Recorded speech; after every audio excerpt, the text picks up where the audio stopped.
келдиңби окуудан? Келдим. Эмне кылып атасың? Сиздин ишиңиз канча? Апаке окуп коеюнбу? Ооба, кой. Азыр. Кел кызым, чай ич. Кайда жүрдүң? Келдим, кайда бармак элем?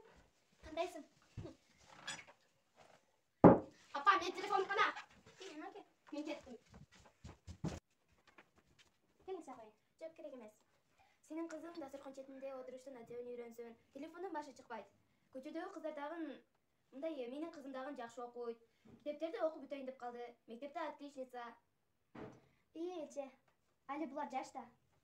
Жаштар, Мен келдим. Келдиңби кызым? Апа, тетиги коңушунун кызын карасаңыз, бүгүн мектепке да келбеди. Ал кызга теңелбей эле кол. Ал кыз чоңойгондо кандай болушу да эле белгисиз.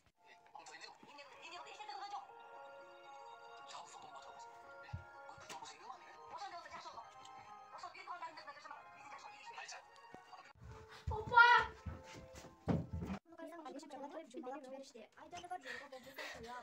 Апа, кызым, эмне болду сага? Апа, мен сиздин кадырыңызды эми билдим. Кошуна, ал дагы энди апасынын кадырын энди түшүндү да.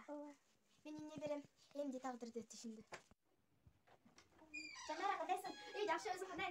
Жүрү, биз китеп башка алганда, китеп дүкөнүнө барып башка китеп алалычы? Макул, жүрүп.